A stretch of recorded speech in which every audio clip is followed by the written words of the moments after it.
What is up, guys? NYKF31 here. Big day of college football. Wall to wall from noon until deep into the evening. This is what makes college football great. This is why there's no other sport like it. This is why the college football regular season blows the NFL's out the water. NFL postseason is as good as football gets, but week to week, regular season college football, every week the stakes just get ratcheted up. And you have in November is where everything kind of crescendos and builds to a boiling point, and you get these late season ranked matchups that have season defining implications. Michigan State, Ohio State, 12 versus 13. Oklahoma State, Iowa State, 15 versus 21. In a normal year, FSU Clemson would be a big game, but FSU has just been decimated. Georgia Auburn, number 1 versus number 10. Iowa Wisconsin, 20 versus number 8. Wisconsin 9-0 and getting no respect from anybody. I'll get to that in a little bit. Tonight we have Alabama against number 16 Mississippi State. We have TCU Oklahoma, another Big 12 track meet. And of course we have Notre Dame Miami.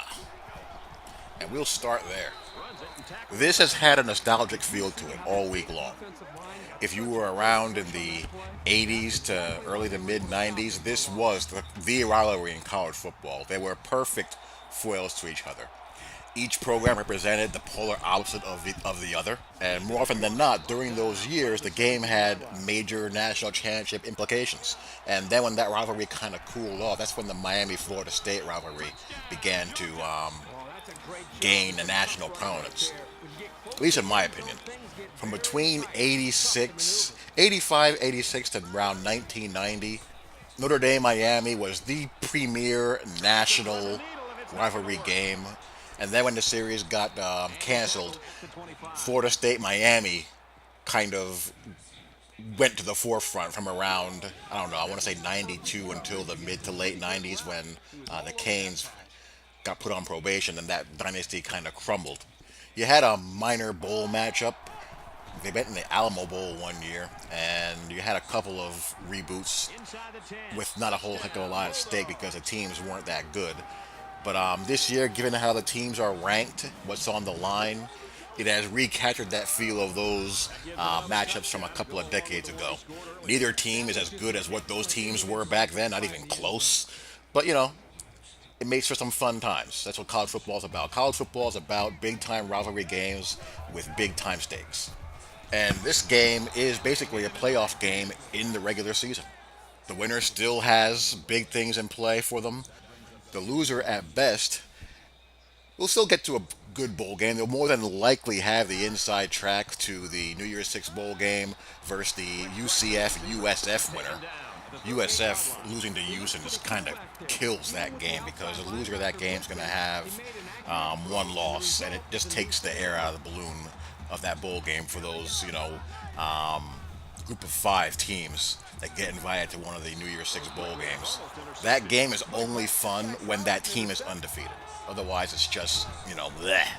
But as far as the matchup goes, you know, trying to view it from outside of my Notre Dame colored glasses, there are some things that worry me. Road night games are always very difficult. It's going to be a loud, intense atmosphere. There's going to be a lot of adrenaline flowing, and we got a quarterback who I don't feel confident in when he's in a situation where he has to throw the ball. I mean, Brandon Wimbush, he's handled things pretty well.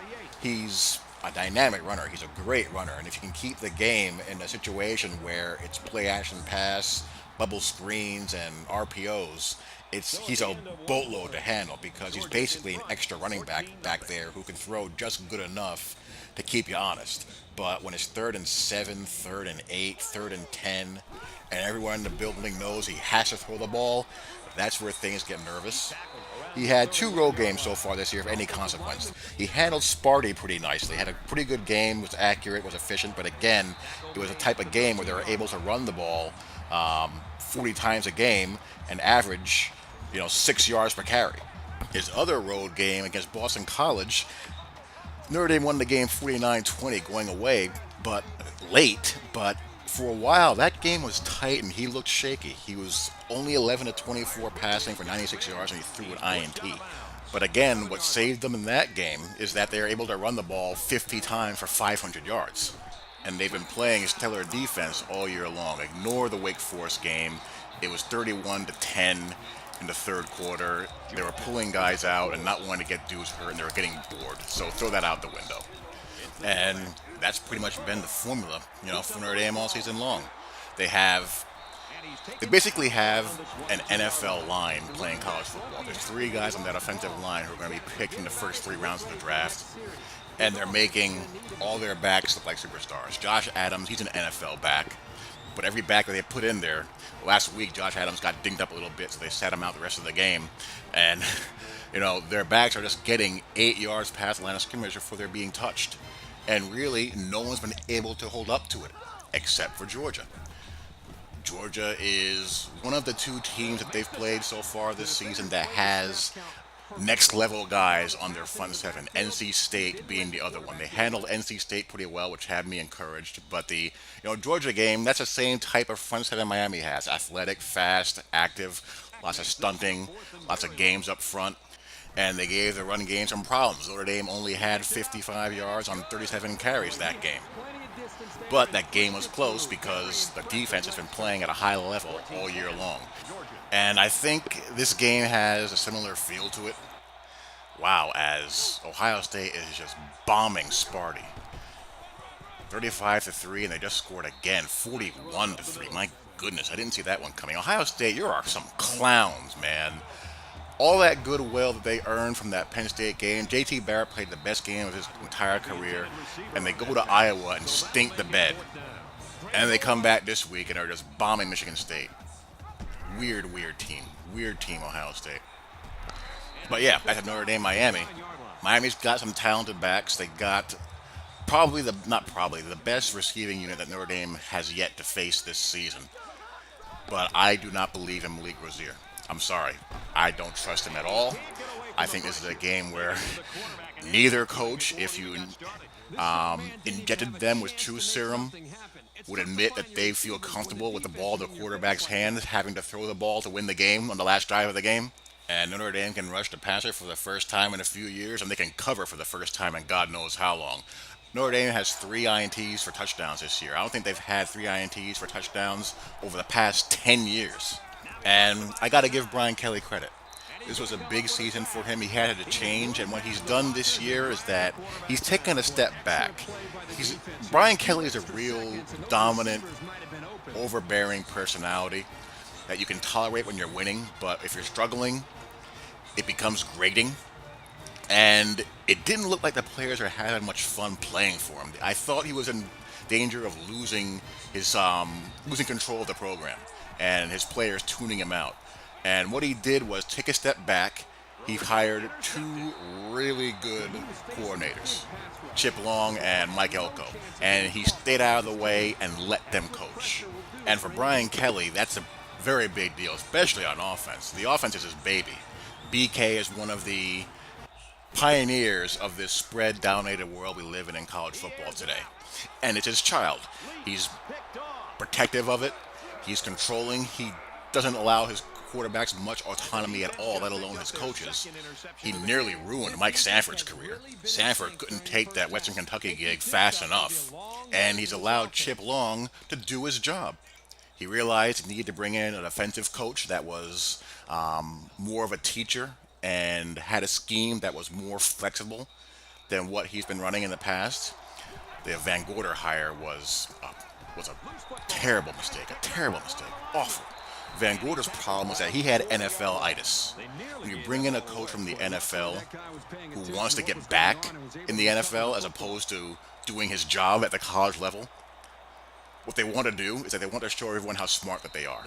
And as a result, they give these kids these 5,000-page playbooks that they have no chance of learning, and they're playing slow because they're playing confused. I mean, even Saban, as mental as he is and how demanding he is of his defensive backs, his defense in general, but he's really, really hard on his defensive backs. Playing defensive back for Saban you gotta be a tough cookie mentally in order to put up what he demands out of you. he was smart enough to realize, I can't have these guys learning a 1,200-page playbook, so he cut it in half. And even then, that leaves you with 600 pages, which is why you hardly ever see true and redshirt freshmen playing, starting on defense for Alabama. It takes you a couple of years just to have a basic idea of what the hell you're doing. So yeah, a large chunk of the credit for Notre Dame's season this year has to go to their coordinators. Two of the best coordinators hires that I can think of in recent memory. And of course, I'm going to pick Notre Dame to win the game. I'm not going to pick Notre Dame to lose. But I am going to be reasonable. I see a 21-17, 24-20 type of game. I don't see this game being a track meet by any stretch of the imagination. I think both teams are really close to each other and very similar in the problems that they present to the other team. So I think this game's going to be a game that's going to be decided late into the fourth. Speaking of which, how about Iowa State? What a job they've done this year. Oklahoma State, Iowa State. Oklahoma State is up 24-21 about midway through the third quarter. And I don't trust the Big 12 in general. Oklahoma State, the only team that I trust less than Oklahoma State is Oklahoma. The problem with the Big 12 is that you gotta have some defensive integrity somewhere. I mean, I get it. The entire conference, literally the entire conference from top to bottom, runs spread no huddle. And when that type of system is in a rhythm, you're not stopping it. All you're going to do in those games is try to hold serve. And when you're facing that week after week after week, you just get broken down. It gets demoralizing. You can play good defense and give up 35 points. And when you have games like Bedlam last week, where both teams had over 500 yards of total offense in the first half, and those type of games occur week after week after week after week, it leads to the perception of cartoon football. And I think that hurts the perception of the conference nationally. I don't think people take the teams in the Big 12 as seriously as they should, even though you have a team like TCU is sixth in the country in scoring defense. TCU has an outstanding team, and I don't think most people can name one person on that team. Gary Patterson is an outstanding coach, best coach no one ever talks about, and I think they're going to put it on Oklahoma. I think they're going to hand Oklahoma their annual 10-2 season, which Oklahoma's been having forever. People have anointed Baker Mayfield as the Heisman Trophy frontrunner, which I'm okay with. I don't mind Baker Mayfield.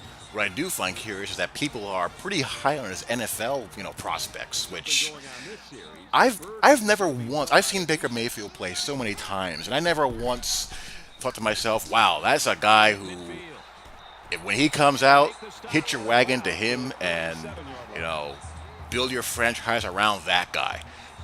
He's never done that for me. I don't see it. To me, when I see Baker Mayfield, if he does become a productive NFL quarterback, to me, he's Jared Goff. You have to run that system in the NFL. And really, that's how the NFL has changed the most in recent years when it comes to these young quarterbacks. It used to be the college quarterback had to change his game to the NFL game. Now, the NFL is changing their game for these college quarterbacks. And really, that's smart. I'm surprised it's taken this long for them to try that. Instead of trying to make these guys relearn the quarterback position, have them do more of what they're comfortable doing. That's just logical. That just makes sense. But with that being said, I expect TCU to win. I hope they win and rid us of Oklahoma for yet another season. I just don't trust Oklahoma whatsoever in a big game, ever. Virginia Tech is getting flex-boned. Georgia Tech's 21, Virginia Tech 9. Georgia, Auburn. I kind of feel bad about hitching on to this bandwagon. I have a good feeling about Auburn, and apparently I'm not alone. Every time I turn on the TV and watch ESPN and listen to people talk about that matchup, they say the same thing. SEC road games with a true freshman quarterback. Yeah, you got a good defense, but he's going to be in a hostile environment, going to have a good offense that your own defense has to deal with, and, Auburn's defense isn't awful. Not great, but it's pretty good. They're around top 10, top 15-ish in points per game as far as scoring defense is concerned. And Gus, another coach, kind of like Brian Kelly, who needed a good season. He needed to kind of change things up a little bit. Gus got into this weird, it was a wonderful infatuation with the wing tee, but it got a little bit weird. And Gus kind of forgot about the forward pass a little bit too much. Gus's offenses back when he was in Tulsa used to pass for 3,000 and run for 2,000. He used to sling the ball around pretty nicely. But again, good coaches recognize when they have to change. And he changed. He brought in a good coordinator, Chip Lindsey. What's with all these offensive coaches named Chip? Chip Long, Chip Kelly, Chip Lindsey. Lots of chips out there. But he let him coordinate, brought some balance back to the offense. And they've also stopped neglecting the defense. Brought in a strong DC, let him do his job, and they've cleaned up the defense to a really good degree. And seeing how this is November and weird things tend to happen this month, I'm going to pick Auburn to beat Georgia. So that would provide some shakeup for the rankings to be sure. What else is out there? Okie State, Iowa State is still a back and forth affair. I'm forgetting about a game. What game am I forgetting about? I'm trying to think. Oh, Wisconsin. Story of Wisconsin's life. I forgot about Wisconsin. Everyone forgets about Wisconsin. Wisconsin's chilling at what's their record now? 9-0, and they're playing Iowa. They're playing them in Camp Randall, and you know how I said the Big 12 has a perception problem? Wisconsin has the same type of problem in reverse. Wisconsin never passes the eye test, and they never will pass the eye test. Wisconsin and Iowa are rich man, poor man versions of each other. They don't get the blue chip talent that teams in the Pac 12, the Big 12, the SEC get as far as skill position players, the ACC as well. They don't get the 4 and 5 star recruits that Michigan, Ohio State, Penn State, even Michigan State gets. Instead, all they do is just play good, sound, fundamental football year in, year out. Minnesota is beating Nebraska 40-21. What has happened to the Nebraska football program? But, anyway, back to whiskey. All they do is play vanilla football on both sides of the ball and win games. That's it. They always play sound defense. They always run the ball for 200 bills a game. And they always win games. The problem is they bore you to tears while you're doing it. And when you have a sport like college football that is governed by polls and rankings, not all wins are equal. In the NFL, 8-0 is 8-0. No one cares how you got there. In college football, people do. College football is kind of half sport, half beauty pageant in that way. And Wisconsin, they're never going to win the swimsuit portion of the competition. They just aren't. So even if Wisconsin runs the table and wins the Big 12, they could quite possibly be left out in the cold, and that would be a shame. I hope that does not happen. But it's very possible and probably likely. And, that would not be good. I happen to like the amount of teams that are in the college football playoff because it keeps the intensity of the college football regular season intact. I love the feel of these pressure-packed playoff atmosphere November games. There's nothing like it. And I think expanding the playoffs would dilute some of that. But at the same time, reward the teams that should be there based on their merits, not on their perception or on their reputation. And unfortunately in college football, under this format, unless they just blow up the entire structure of the NCAA and form all these super conferences where the conference winner is guaranteed a portion of the playoff pie, that's going to be a part of it. But I hope Whiskey does not get shut out. I think it'd be fun to have him in there. And I hope they do well if they do get in there. So, yeah, I think that's it. Nope, we have one more. We have Alabama and we have Mississippi State. I don't think Alabama will have too much difficulty. Alabama does have some injuries, though, that bear watching.